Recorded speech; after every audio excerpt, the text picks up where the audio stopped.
Hello, everyone. I, of course, am Christine Gritman, and this is Let's Talk About Brand. I do this show every single Friday at 12 noon Eastern Time, where I interview smart guests about specific topics related to branding. This is also a companion to my Tuesday Twitter chat about brand. Every week on Tuesday, we're on Twitter at 12 noon Eastern Time, talking about the same topic as I'm going to talk with my guest about on the Friday live interview show. This show is live right now on multiple channels. We are live on Facebook, on Twitter, on LinkedIn, on YouTube. And I was supposed to be doing this show live on Amazon as well. Haven't quite gotten it to work. So I'm actually going to talk to our guest about that just a little bit, pick his brain a bit. But our guest, Chris Stone, has gone live on multiple channels as well. And today we're going to be talking about branding with Amazon, how to leverage one of the largest websites in the world to build your personal brand. Before we bring him on, I just wanted to very quickly give a shout out to my fabulous Patreon members. Yes, there is a community around chat about brand and let's talk about brand.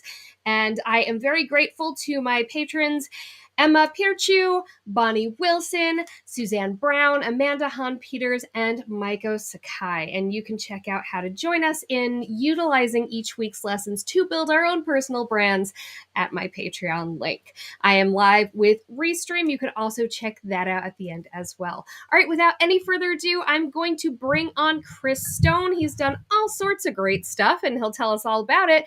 But what we're really here to talk about today is his work with live streaming, specifically on Amazon Live, where he co-hosts a show called Dealcasters Live with our mutual friend Jim Fuse. All right, without any further ado, here is Chris. Hello, Chris. How are you today? Hey, Christine, I didn't sleep all night. Thank you so much for having me on your show. I tried to get some red curtains back here, but I mean, I'm doing my best. I got as red as I could. You got to be on brand for you, man, not for me. It's all right, good. Right. Well, that is my brand. I like to, kind of, it's show of respect for what flex. Is your brand is kind of like, add I understand that completely. When my friends Amy and Caitlin were on my old show, they're from Simply Social Media in New Mexico, and their color is bright green. So I made sure to wear bright green for their show. There you go. Red and green, a little time for the holidays, and too, today right? I shopped on Amazon in your honor,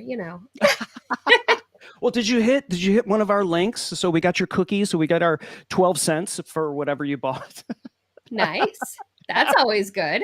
So let's dive right in. We found out on my chat on Tuesday, chat about brand, that so many people aren't even aware of the things that they can do on Amazon. And let's make it really clear right out of the gate. We're not talking about like, I have a book to sell, so I'm selling it on Amazon. We're not talking about a bunch of electronics fell off a truck and I'm selling them on Amazon. That's not what we're talking about here. We're talking about Amazon influencers, which you are. So can you run through just a little bit the basics about what the heck that is and why someone would want to get involved in that? Yeah, of course. I think we should cover that really quickly because inevitably, whenever I get on a show or I get on a Twitter chat or something like that, everybody is like, wait, what? And then you got to go through that whole thing and talk about the process. It's actually not that long of a process, but Jim Fuse and I, who do Dealcasters on Amazon and all the other tubes as well, we created a video and kind of walks you through the steps of how to become an Amazon influencer. And it's on YouTube, but you can get directly to it by going to dealcasters.university. And so we'll talk about top level domains as a part of your brand too, because I think that's interesting for creators and the creator economy and sort of controlling, where you're porting your traffic. But Amazon started doing this a couple years ago. They opened up this to the Amazon and called it an Amazon influencer program. They've always had live streaming and live shopping, much like QVC or the Home Shopping Network online, obviously on Amazon. And they had their own sort of influencers, people that they brought in to do that for them.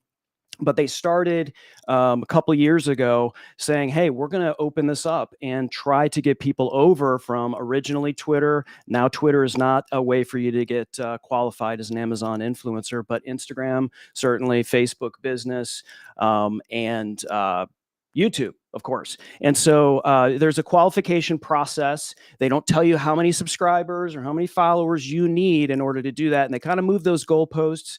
But I think generally, if you've got a decent following, maybe 2,000 or more on some of those platforms, you may, in some ways, our friend Madeline Sklar and Cami Hoysel and some of these others, they didn't even know it, but they were already approved as Amazon influencers. So you might want to go in and check if you're already approved as an Amazon influencer. And what that allows you to do is it gives you a shop page that you can brand for yourself, and you can curate products that are sold on Amazon and create shoppable videos for products that you like. And those videos show up on product pages and shoppable photos. And then you can go live and be able to talk to people who are shopping. You become the expert for those particular products in that particular niche. And of course, anytime somebody ends up purchasing anything within 24 hours after they see your video, watch your stuff, or whatever, you'll get a commission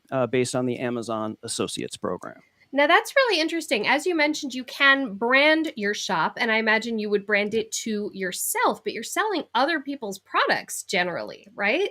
So kind of how does that reconcile in there? How can you use other people's products to build your own brand and kind of have your own shop going on? Sure. And I think when Jim and I started Dealcasters, Dealcasters did not exist until we went live on Amazon. And Jim called me and said, "Hey, we're approved as Amazon influencers. We're going to do our show." And so in a couple of hours, we came up with the name, we came up with the logo, we came up with the font, all the stuff that most people kind of consider brand, right? But it's much more than that. But in our collective businesses, we were always working with keynote speakers, authority leaders, podcasters, live streamers, and inevitably it always ended up the conversation on tech. And people get stuck, right, Christine? I mean, they're constantly like, what camera should I buy?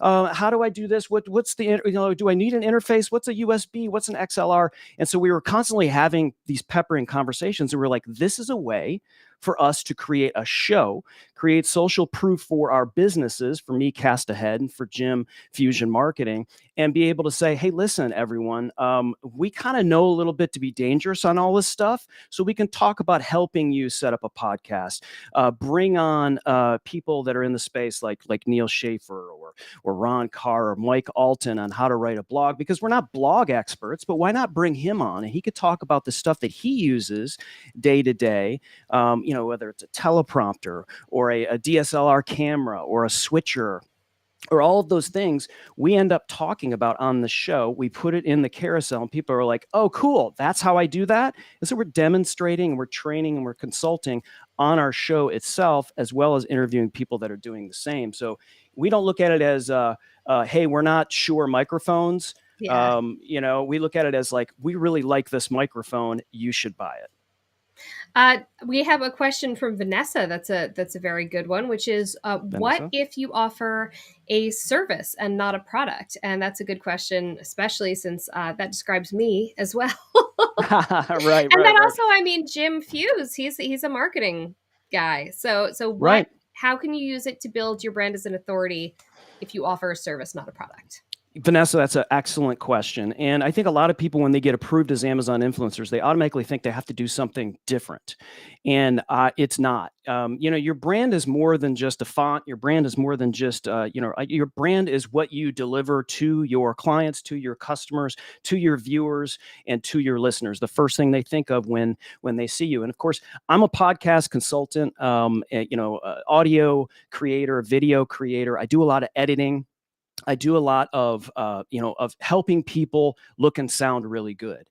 And so those are my services. People pay me money to do that in my business and what I do for Cast Ahead. So what better way to show what you do than do it and create your own show and create and do the things on your particular show that you would be instructing other people on how to do. That's how you get to know, like, and trust. If nobody knows who you are, but you can check that box because you're going live in the biggest mall in the world.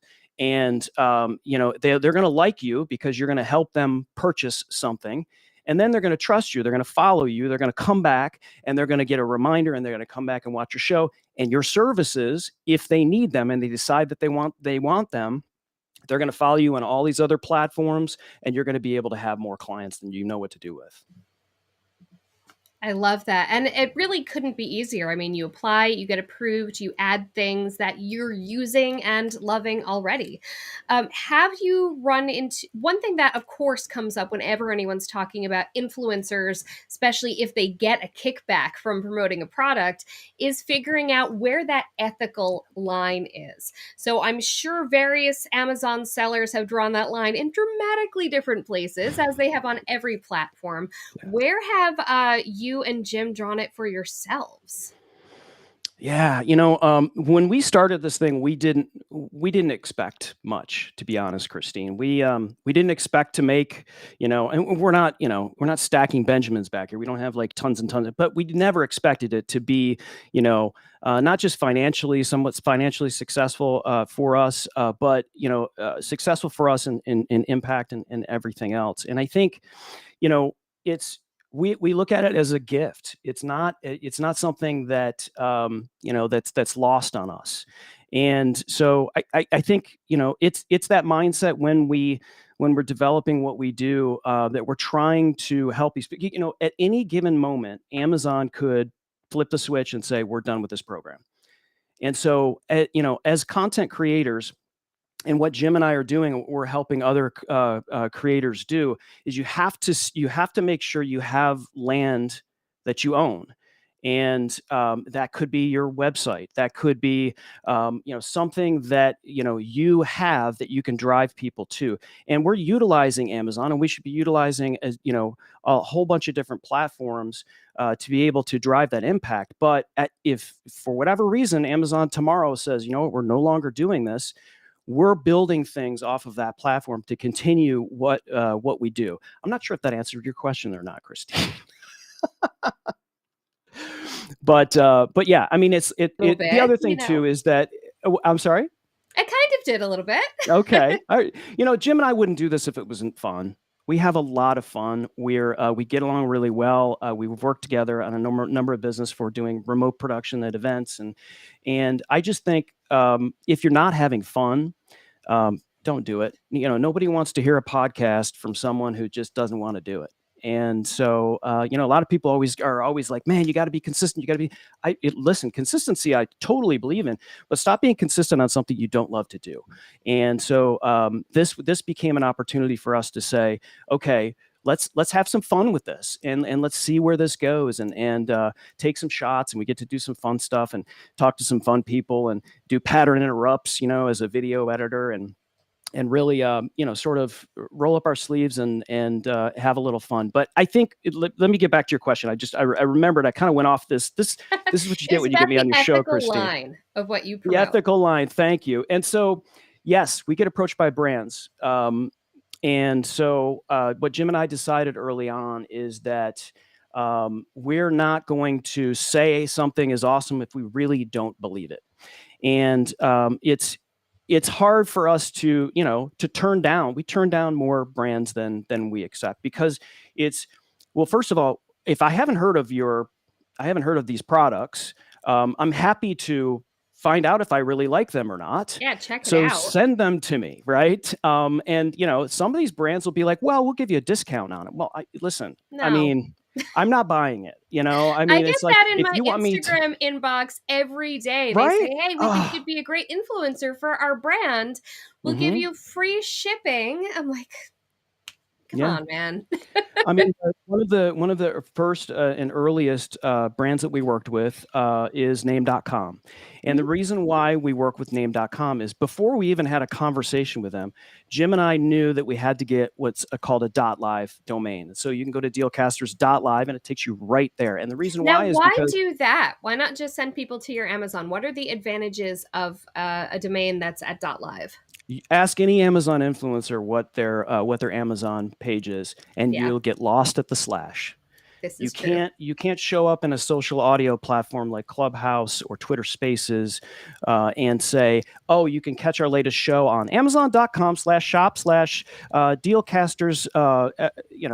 All of it's like no one's listening, right?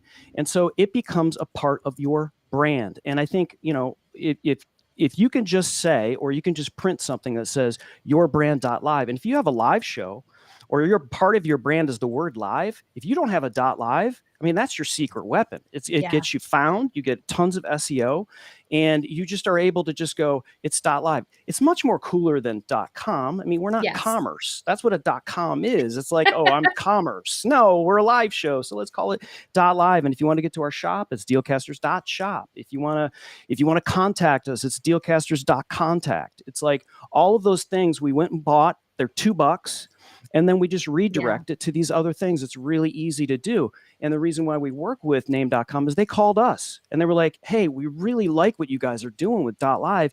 Can you help us talk about it? And we're like, yeah, because we really love it. So let's have a conversation with you, quote unquote brand, and start working together on that. But I think it's really just about making that decision of, oh, is this just about getting free stuff and getting a little pocket change here and there, and potentially working against your brand? Oh, we're on the same square, or we're the same Oh, we circle over here. I shouldn't like be. that. I like Not sure that. what's happening there. It's much more cozy on this side anyway. It's the room is much more cozy Having on this some side. weird stuff going on today, some technical difficulties. But I think that's the struggle with content creators. For a lot of content creators, is like, you're getting approached by all these people, and where's the value? The value for you is like they're coming to you, and so you need to know your worth, and you need to charge for your services. There's not a if everybody's just taking free oven mitts and talking about whatever, I mean, it's just going to water everything down, and including the most valuable thing that you have control over.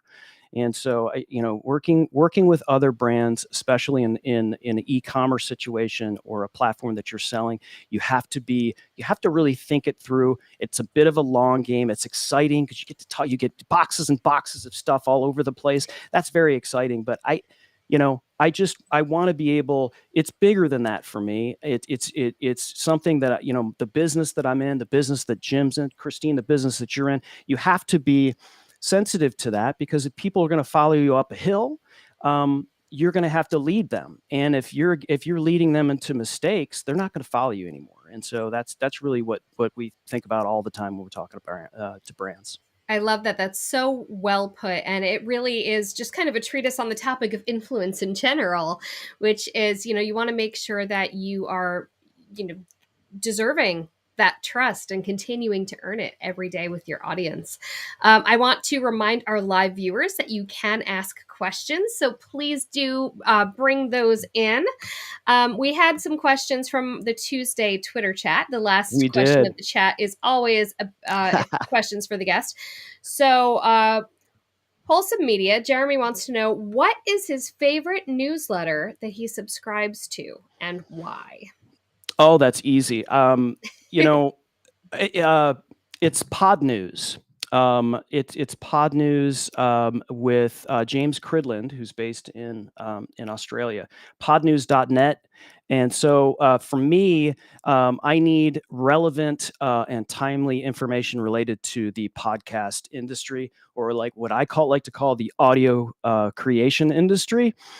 Because it's audio creation, we shouldn't be tied to a device.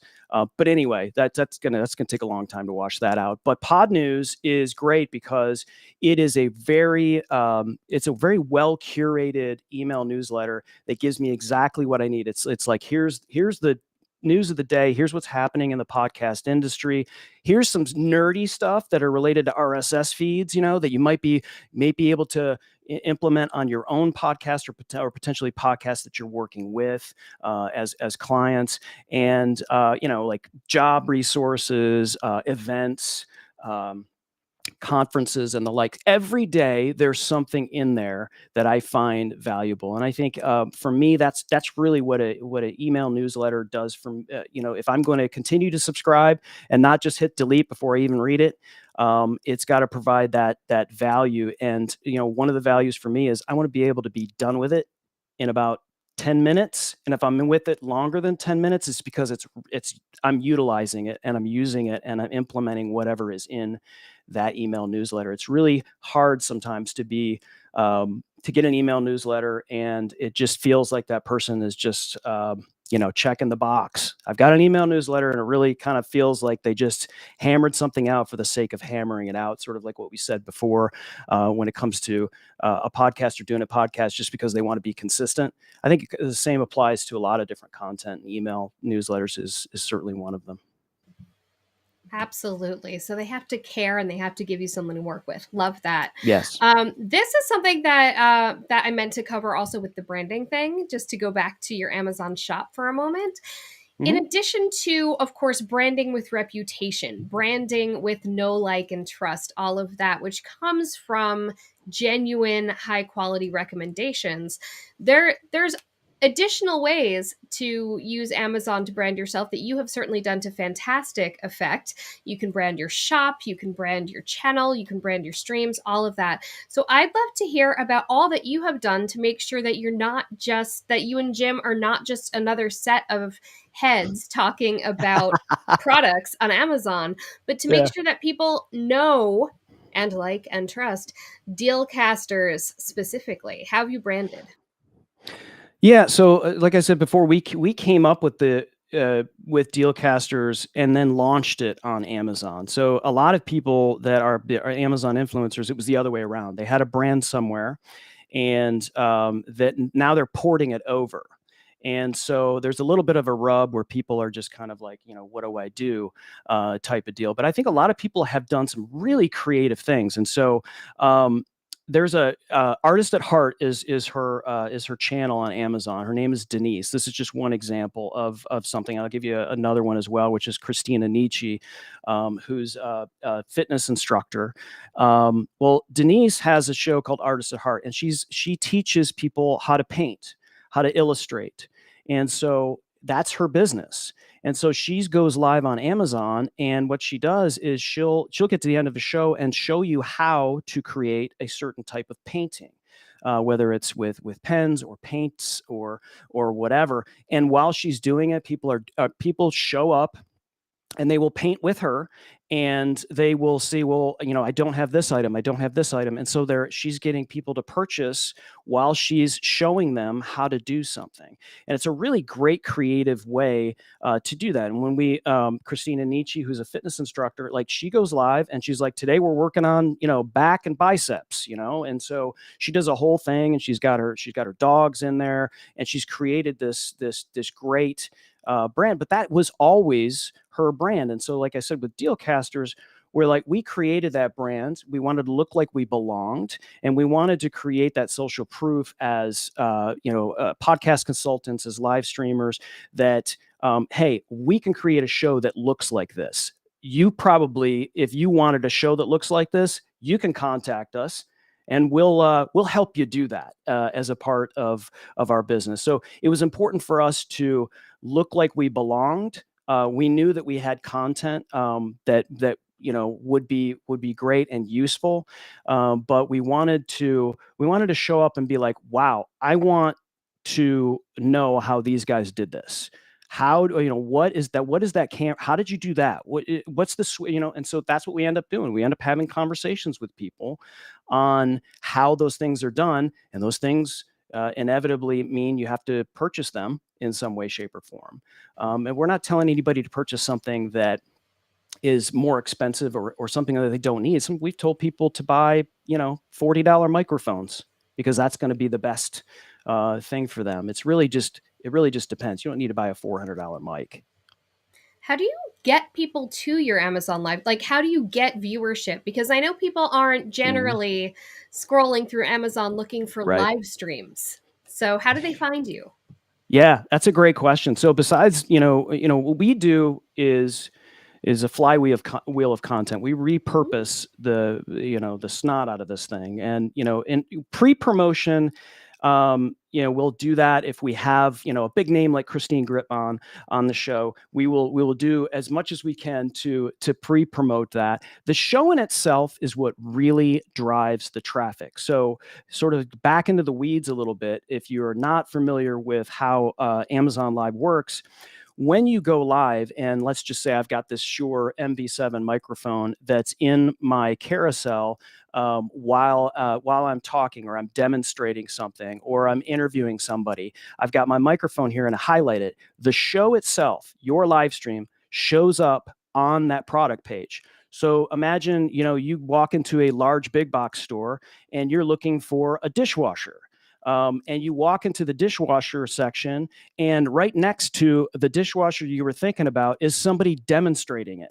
And you can ask them questions. Well, why does that cycle work? And how does that? And that's what this is, except on a massive, massive scale digitally. And so that's really what drives the traffic. And so when you go live on Amazon and you're talking about a product, sometimes you're going to be seeing like, a triple digit concurrent views. You'll get to the end of your live stream and you'll see thousands, sometimes tens of thousands of views. Now, a lot of them are not like hanging out, listening to the podcast interview. Some are, but some of them came over because somehow it tripped an algorithm that pulled them over from looking at a blender, and so they'll pop on and they'll be like, why am I here? Right? They're gone. It's okay. We probably didn't want them anyway, but if they go and buy something without clicking on somebody else's show, you get the commission from it as well. So it's sometimes that's enough to, fill your gas tank, at the end of the month. So. I love how you mentioned that you guys launched this brand on Amazon Live. So this actually pulls together a couple questions, and this will be, I think, our final question. Tim Lewis happened to ask on Tuesday, what's it like working with a superstar like Jim Fuse? And we certainly love Jim here. And I'm going to actually link it to Vanessa's question about how to get started and how to get approved as an influencer and get started doing all of this. So, you guys, did you come up on Amazon Live together? Did you join it together at the same time? Did one of you bring the other one in on it? And how did you, how did you come to Amazon being the thing that you were going to put your joint effort on together? Yeah, well, Tim Lewis knows that working with Jim Fuse is truly just a dream. Every day I wake up and pinch myself and thank God for Jim Fuse. No, seriously, he is a fantastic human, for sure. And we were just looking for really an opportunity for us to do a show together and not just some whatever random show. And Jim watched a video from our friend Ross Brand on how to become an Amazon influencer, and of course, because Jim is such a rock star and he has more Twitter followers than Kim Kardashian, he watched that video. And at the time, Twitter was a way for you to get approved. It's off the table now. Like, again, Amazon moves goalposts on you, and you just got to get used to that. This is a new program. You can complain all you want, but if you want to be in, you're going to have to follow some rules, I guess. And so they took Twitter off the table, but Jim was approved as an influencer for Twitter. And so he calls me up and he says, I watched Ross Brand's video and now we're influencers. And that was the conversation. 2 hours later, we had a logo. We started building out the show. We started calling people to be guests. And that's really, how it took off. Jim and I work really well together. We're the type of people that when something gets launched, when something is new, we like to just kind of pull it apart and put it back together again and kind of figure out how we can implement it either in our own businesses, for Dealcasters, or for the clients that we work for. It's really just, that people toss around the word expert. And I don't love it because I feel like, to be an Amazon expert is the only way you can really be that is to work for Amazon. And we don't, it's a lot of detective work, honestly. It's a lot of trying to figure out how these platforms work. And, I heard this, like this person's a LinkedIn expert. Well, this person spends a lot of time studying LinkedIn. Let's make it clear, right? I mean, if you work for LinkedIn, you're an expert, but if you don't, there's some tea leaf reading going on. And so you just got to do your best with what you're given as a content creator, and try to take as much information from people like yourself, Christine, to just kind of like drive your brand, and try to become your own expert, really. Love that. So, Chris, besides dealcasters.live, where can and should people find you? Oh, well, they can find me at chrisstone.contact. So that's just really a redirect that we made, and that will get you to all the tubes that I'm on. So if you're a LinkedIn person, that's got my LinkedIn on there. If you want to connect on Facebook, you want to connect on Twitter, all of that stuff, it's chrisstone.contact. If you want to check out Dealcasters, you can go to dealcasters.live or .contact or .shop. And you'll get to those three different things as well. We try to make that as easy as possible using those top level domains to have people find us. Awesome. Thank you so much. If Yeah. you can actually hang out in the green room for a second, I need your Yeah, of help course. getting myself on Amazon. Okay. And also, we will put in the comments later a link for how you can apply to Amazon's influencer program, because I know people are always looking for that. So again, I am Christine Gritman. I do this show every single Friday at 12 noon Eastern Time on Facebook, Twitter, LinkedIn, YouTube, and hopefully Amazon Live.